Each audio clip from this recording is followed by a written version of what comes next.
Hello दोस्तों, कैसे हो आप। डांगी क्लासेस में आप सभी का फिर से स्वागत है। तो आज हम बात करने वाले क्लास 9th के चैप्टर नंबर 1 की, जिसका नाम था नंबर सिस्टम। उसमें हमने पढ़ लिया था एक्सरसाइज 1.1 और इरेशनल नंबर की भी कुछ बातें हमने कर ली थी लास्ट वीडियो के अंदर। आपने नहीं देखा तो देख लीजिएगा। आज हम बात करते हैं इरेशनल नंबर्स के जो नंबर होते हैं उनको नंबर लाइन पे रिप्रेजेंट कैसे करते हैं। कि सारे जो नंबर होते हैं वो रियल नंबर होते हैं, उसी का पार्ट है इरेशनल नंबर। तो इसका मतलब रियल नंबर अगर नंबर लाइन पे हैं तो इरेशनल नंबर भी कहाँ है, नंबर लाइन पे हैं। तो पिछले वीडियो में मैंने तुमको एक बात बताई थी कि कोई भी नंबर अगर एक्स है वो इरेशनल नंबर है। मैं बोल रहा हूं इसको क्या, इरेशनल नंबर। वो कब हो सकता है, जब इसका डेसिमल एक्सप्रेशन लाइक 1.234512115 ऐसा हो, या फिर अगर कोई एक्स नंबर है उसका डेसिमल एक्सप्रेशन 245 ऐसा हो, या कोई इरेशनल नंबर वाई है जिसका नाम, चलो फिर बड़ा कर देते इसको, 0.10101010 ऐसा हो, या फिर जेड कोई ऐसा हो 0.3333 ऐसे हो। मीन्स आगे चलते रहे, रुक नहीं रहे हैं, ठीक है ना, टर्मिनेट नहीं है। अगर तुमने वो वीडियो नहीं देखा भाई जरूर देख के आना बच्चों। अगर वो नहीं देखा तो फिर तो ये बात ही समझ में नहीं आनी तुम्हारे, ठीक है। टी कोई नंबर है जो कुछ ऐसा है 0.141516121045945 ऐसे। अब इसका मीनिंग क्या है पहले ये समझो। देखो कल मैंने तुमको एक मीनिंग बताया था, चलो फिर नहीं देखा है तो पहले इसको देख लो अच्छे से। चलो फिर एक तो नाम आता है टर्मिनेटिंग, सुना है क्या, सुना है टर्मिनेटिंग। एक होता है नॉन टर्मिनेटिंग,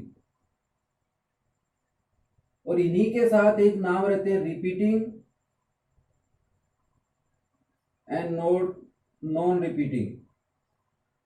ये कुछ नाम थे जो हमें समझने पड़ते हैं, इनको समझेंगे तभी ये अच्छे लगेंगे। देखो कोई भी नंबर है जिसका डेसिमल एक्सप्रेशन, आगे का टॉपिक भी एक्सप्लेन हो रहा है, एक्सप्रेशन कौन सा, डेसिमल वाला। कि कोई भी नंबर जिसका डेसिमल एक्सप्रेशन रुक नहीं रहा, चलता ही जा रहा है और कुछ उसमें रिपीट नहीं हो रहा, कोई प्रोसेस रिपीट नहीं हो रहा है, तो उसको बोलते हैं नॉन टर्मिनेटिंग नॉन रिपीटिंग। तो इसको मैं लिख देता हूं नॉन टर्मिनेटिंग नॉन रिपीटिंग, ठीक है ना। कब, जब ये रुका नहीं, चलता गया और इसमें कुछ भी रिपीट नहीं हुआ। नेक्स्ट होता है कि सर एक नंबर है जो नॉन टर्मिनेटिंग तो है लेकिन 245 तो इसको तुम लिखोगे कैसे पहले वो भी समझो। 1.245 ये नंबर रिपीट हो रहा है तो तीनों के ऊपर लाइन ड्रॉ कर देंगे। जितने नंबर रिपीट होते हैं उनके ऊपर एक लाइन ड्रॉ कर देते हैं, जिससे पता चल जाता है कि वो रिपीटिंग है। तो इसको नॉन टर्मिनेटिंग रिपीटिंग बोलते हैं, ठीक है। नेक्स्ट ऐसे ही कोई नंबर है जो रिपीट हो रहा है, नॉन टर्मिनेटिंग है, तो इसको आप नॉन टर्मिनेट रिपीटिंग लिखोगे। और इसको क्या लिखोगे, 0.10 रिपीट हो रहा है इसके अंदर। सिमिलरली इसको आप 0.3 रिपीटिंग, अब इसमें कुछ रिपीट नहीं हो रहा तो इसको नहीं लिख सकते हैं। अब कई बार दिक्कत क्या आती है, अगर कोई नंबर पी लिया हमने, वो 1.41515 मतलब डेसिमल के बाद एक नंबर रिपीट नहीं हो रहा, दो नंबर है वो आगे के रिपीट हो रहे हैं, तो आप इसको कैसे लिखेंगे, 1.415 रिपीटिंग। ओके, तो ये नॉन टर्मिनेटिंग रिपीटिंग नंबर्स भी होते हैं और non terminating not repeating numbers भी होते हैं। तो वो सारे नंबर जिनके ऐसे डेसिमल एक्सप्रेशंस होते हैं उनको बोलते हैं इरेशनल नंबर। अब अंडर रूट के अंदर, स्क्वायर रूट के अंदर जो नंबर होते हैं वो भी क्या होते हैं, इरेशनल। लेकिन यहाँ पे स्क्वायर रूट में नेगेटिव नंबर की हम बात नहीं करेंगे, उसको आइटा बोलते हैं, जो हम हायर क्लासेस में पढ़ेंगे। क्योंकि अंडर रूट के अंदर कोई भी नंबर माइनस का नहीं होता है ना। हमने तो ऐसे ही पढ़ा है कि सर अगर 4 है वो अंडर रूट 2 का वैल्यू है ना, तो -2 का स्क्वायर भी 4 होता है और +2 का स्क्वायर भी 4 होता है। तो ये पता नहीं कौन सा 2 है, 4 कौन से 2 का है। तो ये बात बाद की बात है, तुम इसको ज्यादा मत समझो। बस तुम्हें क्या समझना है कि सर अंडर रूट के अंदर माइनस है उसकी बात हम नहीं करेंगे। जो प्लस में है, जैसे अंडर रूट 1 की वैल्यू 1 होती है तो ये तो इरेशनल नंबर नहीं है। और हाँ, इरेशनल नंबर की एक डेफिनेशन और समझ लो साथ में, इरेशनल नंबर की, इरेशनल नंबर की एक डेफिनेशन क्या है कि ऐसा नंबर जो P अपॉन Q की फॉर्म में नहीं लिखा जाता है उसको इरेशनल नंबर बोलते हैं। अब ये मत कह देना सर अंडर रूट 2 है इसके नीचे 1 लगा देंगे तो ये रेशनल बन जाएगा, नहीं, ठीक है, अंडर रूट का अंदर की बात चल रही है, ठीक है ना। तो अब ये भी मत कह देना सर आपने कहा था अंडर रूट 1 की वैल्यू 1 होती है, तो मैं अंडर रूट 2 में डिवाइड कर देता हूँ अंडर रूट 1 की, क्योंकि 1 से ही का मतलब है, तो अंडर रूट 2 अपॉन 1 ये नहीं चलेगा, ठीक है ना। तो ऐसे नंबर जो p अपॉन क्यू की फॉर्म में नहीं लिखे जाते उनको क्या बोलते हैं, इरेशनल नंबर्स बोलते हैं। अब अंडर रूट में नंबर होते हैं वो इरेशनल होते हैं, और पाई भी क्या है, एक इरेशनल नंबर है, क्योंकि पाई की वैल्यू क्या होती है, देखो पाई इज इक्वल टू, या फिर तुमने पढ़ा होगा circumference c is equal to 2 pi r पढ़ा था, और c is equal to pi into d भी बोलते थे, तो पाई की वैल्यू हो गई c अपॉन डी। तो सर सरकमफेरेंस और डायमीटर तो नॉन थे, वो कैसे हम कह सकते हैं कि वो नॉन रिपीटिंग नॉन वो थे, क्योंकि पाई की वैल्यू जो होती है वो नॉन रिपीटिंग होती है, नॉन टर्मिनेटिंग होती है ना, नॉन टर्मिनेटिंग होती है ना, याद है, नहीं याद है, याद करो इसको। तो पाई की वैल्यू क्या होती है, सरकमफेरेंस और डायमीटर पे डिपेंड होती है, लेकिन हमने कभी ये फिक्स नहीं कहा कि सर सरकमफेरेंस का जो मेजरमेंट है वो फिक्स आएगा हमारे लिए, 2.7.01 भी हो सकता है, लेकिन हम उसको कंसीडर नहीं करते, हम उसको 2.7 ले लेते हैं। तो उस कंडीशन से मैथमेटिक्स में इसको क्या कहा गया है, इरेशनल नंबर कहा गया है, ठीक है। ये बात ज्यादा तुम्हें बस इतना ही समझना था, हायर क्लासेस में तुम समझ लेना, इसको अच्छे से बता देंगे तुम्हें कभी फुर्सत में, ठीक है ना। तब हम बात करें कि सर जो इरेशनल नंबर है उनको नंबर लाइन पे कैसे रिप्रेजेंट करते हैं। Irrational numbers on number line, अच्छे से समझना भाई, बहुत इंपॉर्टेंट टॉपिक है तुम्हारे लिए। देखो तुम सबसे पहले इरेशनल नंबर में सबसे पहले क्या लोगे, √2 √3 ऐसे नंबर लोगे। देखो √2 इरेशनल है, √3 इरेशनल है, लेकिन √4 नहीं है, क्योंकि इसकी वैल्यू क्या हो जाती है, 2 हो जाती है, तो ये इरेशनल नहीं है। √5 है, √6 है, √7 है, √8 है, √9 नहीं है, तो √10 हो गया, √11 ऐसे तुम ढूंढ सकते हो। तो स्क्वायर नंबर्स है ना वो इरेशनल नहीं होंगे, ये याद रख लेना।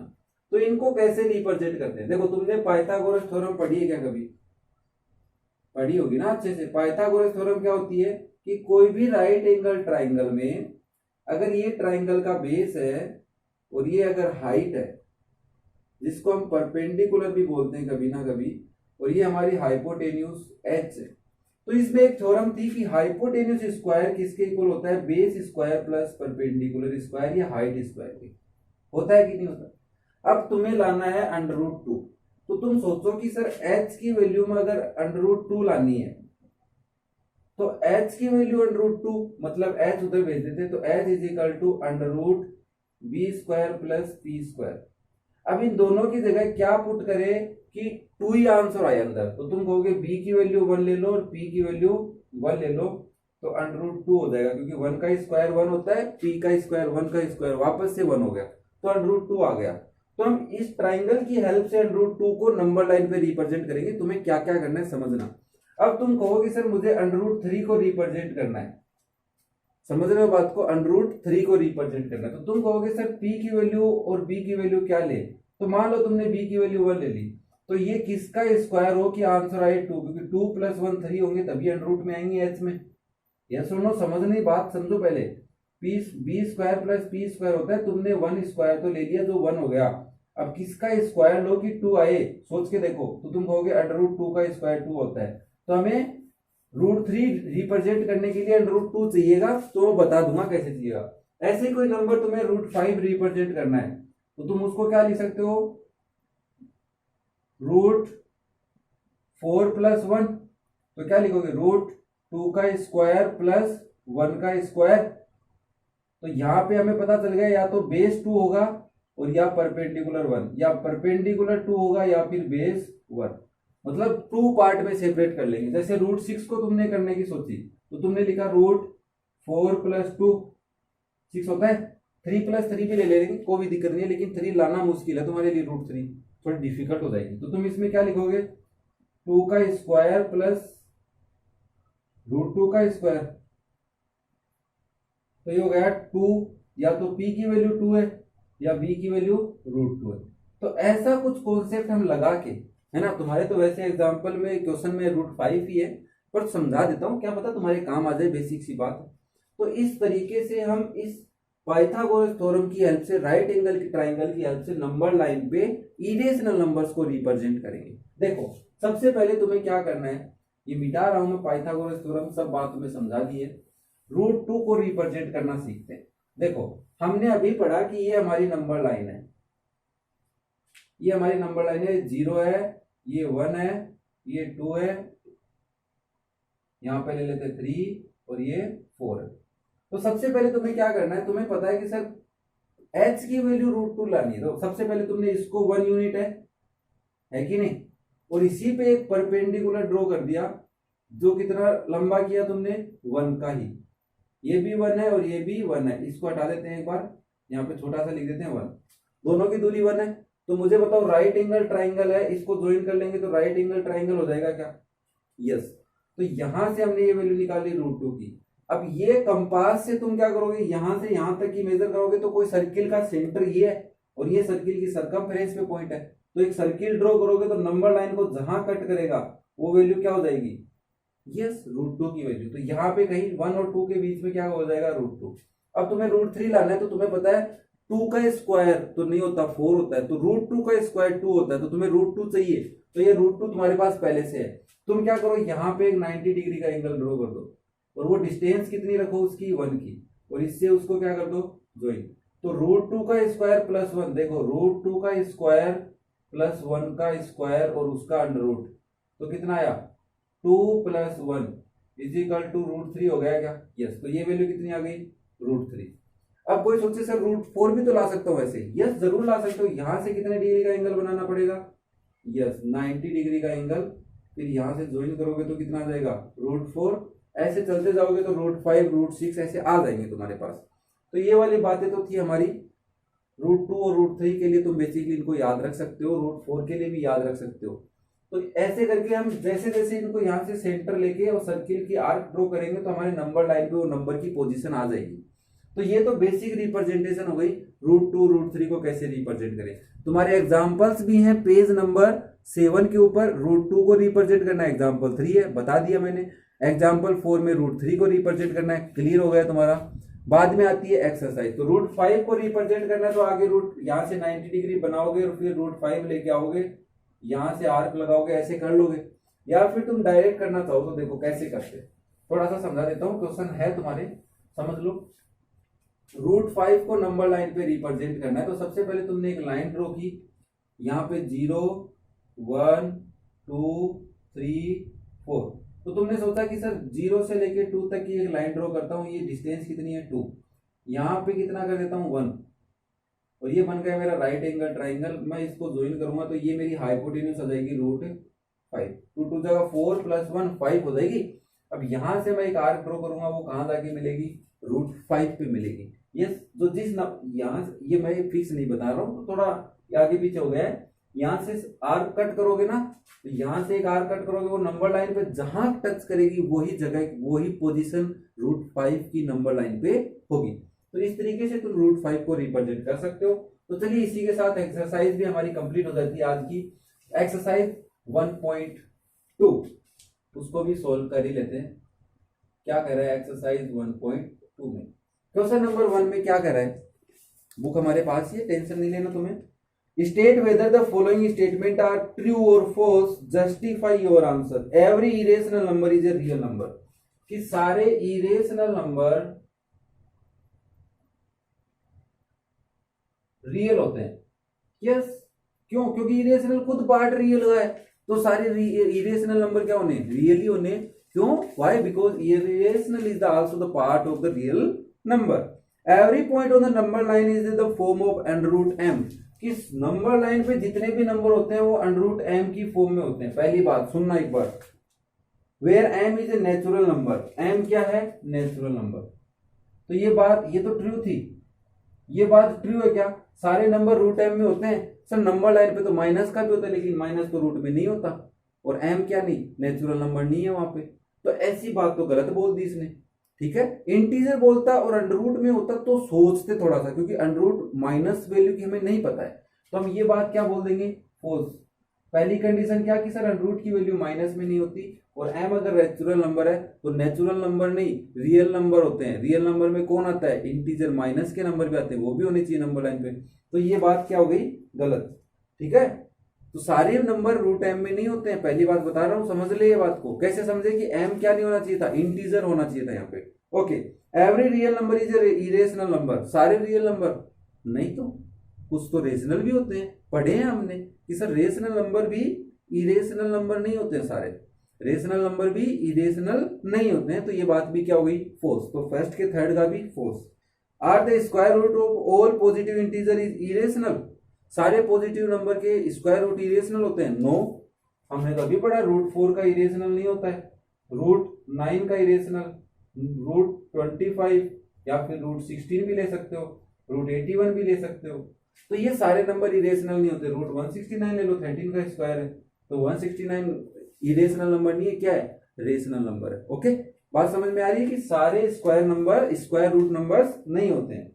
सो how root find can be represent on number line. अभी बताया दो मेथड है, या तो रूट 2, रूट 3, रूट 4, रूट 5 से जाओ, या फिर डायरेक्ट 2 और 1 की हेल्प लेके रूट 5 पे पहुंच जाओ, वो भी मेथड अच्छा है, ठीक है ना।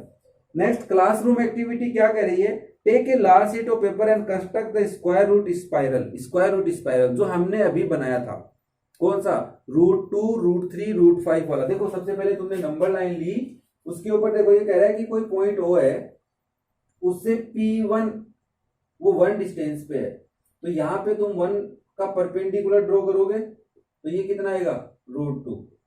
यहां से 1 परपेंडिकुलर ड्रॉ करोगे तो ये कितना आएगा, रूट 3। तो इसने इसको नाम दिया है P2, P3। तो ऐसे तुम आगे ड्रॉ कर सकते हो, joining them to create a beautiful spiral. ऐसे करते करते रूट के अंदर जाना है और तुम्हें एक स्पाइरल बनाना है, बना सकते हो, यस तुम कर सकते हो।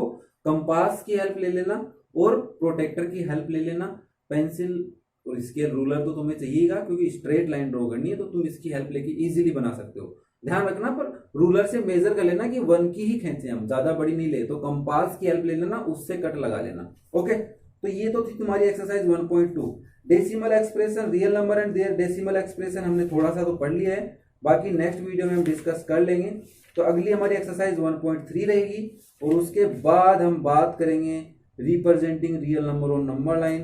ये भी थोड़ा सा तो हमने पढ़ लिया, फिर उसको जूम कर करके समझेंगे हम। क्या करके समझेंगे, जूम कर करके, मीन्स 5.12 तक तो हमारा सही है, 5.2 तक तो तुम ढूंढ लोगे। अब 5.12 कहाँ ढूंढोगे, 5.25 कहाँ ढूंढोगे, ये भी तुमने ढूंढ लिया। तो 5.213 कहाँ ढूंढोगे, 3 डिजिट के। फिर तुमने सोचा 5.2141 कहाँ ढूंढेंगे। तो ये सब हम क्या करेंगे, नंबर लाइन को जूम कर करके, है ना, सीखेंगे सारे। सिखा के छोड़ूंगा तुमको, छोड़ूंगा नहीं ऐसे। तो कैसे लगे वीडियो, अच्छे लग रहे हैं, सब्सक्राइब करो चैनल को, वीडियो को लाइक करो, अपने दोस्तों के साथ शेयर भी करना है इसको, ताकि उनको भी ऐसी नॉलेज मिलती रहे। तो ऐसे हम बेसिक के साथ बहुत इंटरेस्ट के साथ टॉपिक्स पढ़ेंगे और क्लियर करेंगे हमारे सारे doubts. Thank you, next video में फिर मिलते हैं। पढ़ते रहो, सीखते रहो।